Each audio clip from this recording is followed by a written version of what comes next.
Hey everyone, and welcome back to the channel. Today, I've got a story for you that still gives me chills just thinking about it. It's about the time I met my doppelganger and how this encounter turned my entire world upside down.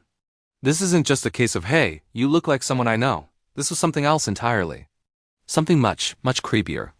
It all started on a completely ordinary Tuesday. I was working my usual shift at a quiet little bookstore downtown. It's a pretty chill job, which is exactly what I need. Because, well, I have a secret. A big one. By day, I'm just Alex, the guy who can recommend the perfect sci-fi novel. But by night, I'm someone else. I'm the street artist known only as Nix.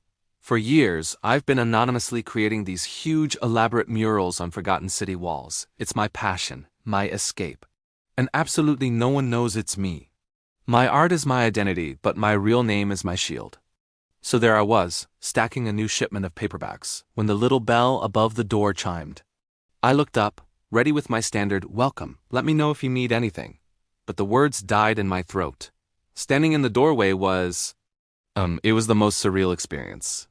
He had my messy brown hair, my exact same shade of green eyes, even the small scar above his left eyebrow from that time I fell off my bike when I was 10. He was wearing a different style of clothes, a bit more polished than my usual hoodie and jeans, but the resemblance was uncanny. It was like looking into a living, breathing mirror. He just stood there for a moment, a strange, knowing smirk playing on his lips. My heart was pounding.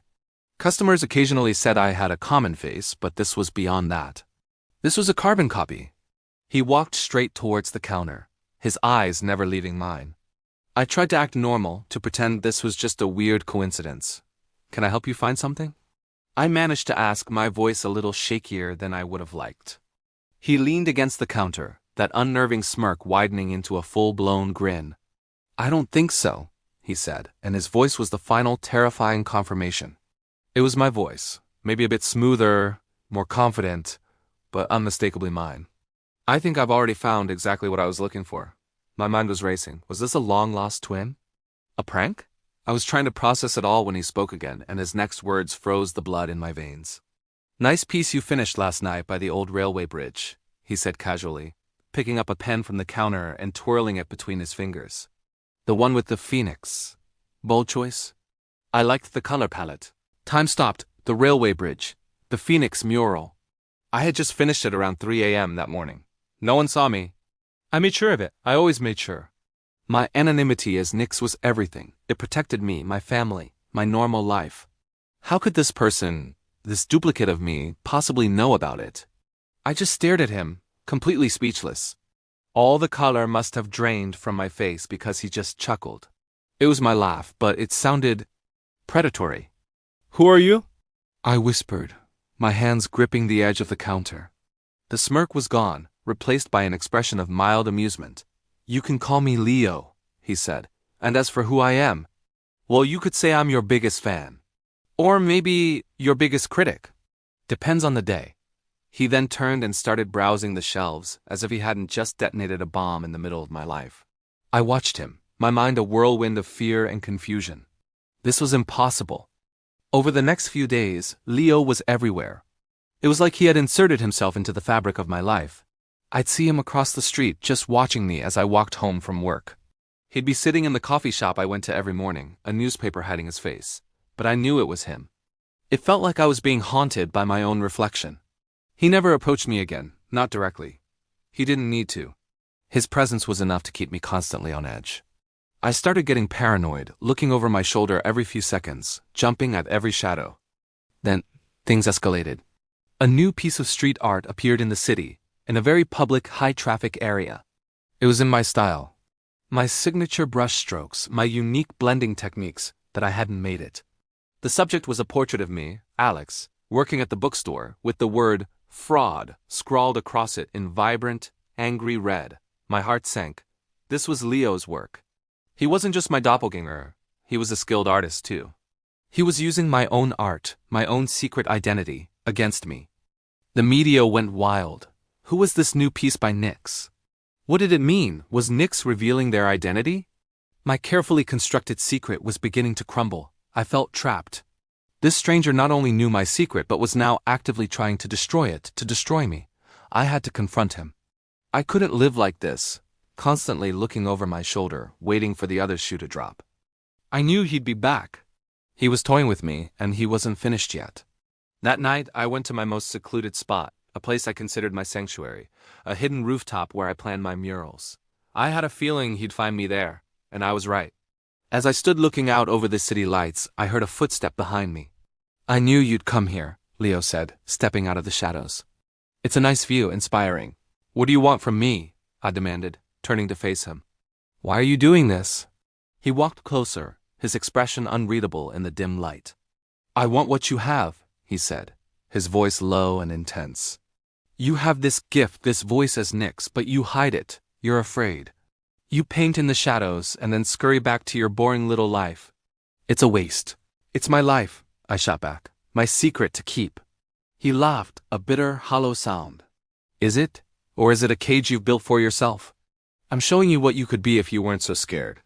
I'm showing the world what Nyx is capable of when not held back by Alex's cowardice. It was then that I realized the terrifying truth.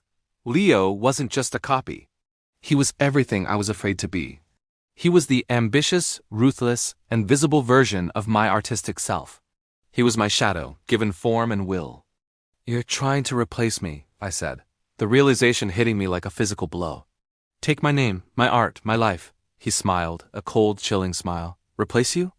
No, I'm just an upgrade. He then told me his plan. He was going to systematically dismantle my life, both as Alex and as Nyx, until there was nothing left.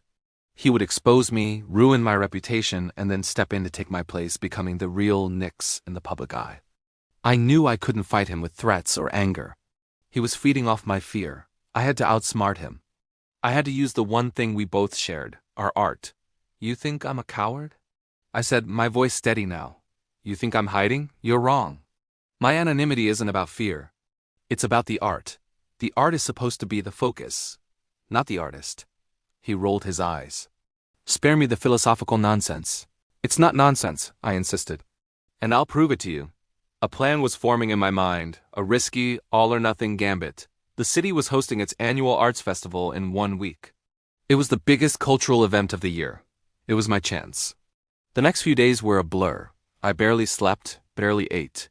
I'd poured all my energy into creating my masterpiece, the biggest and most ambitious mural I had ever attempted. It was a massive piece depicting two identical figures locked in a struggle. One was in shadows, the other bathed in a harsh spotlight.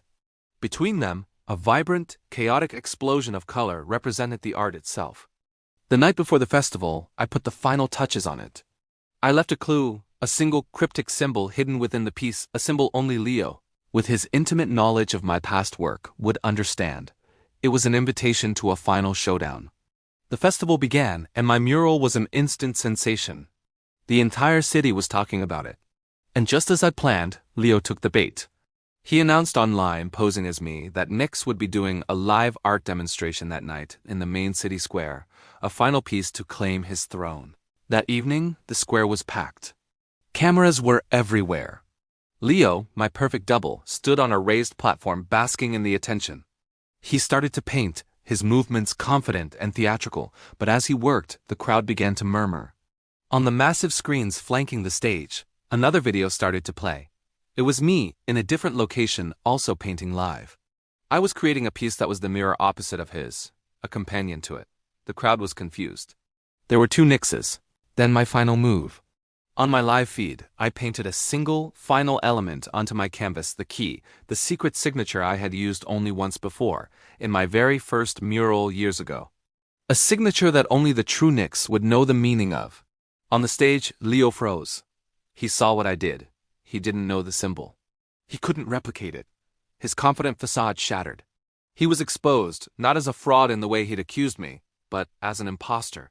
The crowd's confusion turned to suspicion. He was a copy, and in that moment, everyone knew it. He dropped his spray can and fled, disappearing into the panicked crowd. I never saw Leo again. I don't know who or what he was. A lost twin? A psychological projection? A figment of an overworked imagination? I honestly don't have an answer. But the experience changed me. He was right about one thing. I was hiding. After that night, I didn't reveal my name, but I stopped living in fear. My art became bolder, more public. I embraced the identity of Nyx, not as a secret to be hidden, but as a part of who I am. In a strange, twisted way, my doppelganger, my enemy, set me free. So that's my story. It's a reminder that sometimes our greatest fears and our greatest strengths are two sides of the same coin. And sometimes you have to face your own reflection to truly find yourself. Thanks for listening, everyone. Let me know in the comments what you think Leo really was. And don't forget to like and subscribe for more stories. See you next time.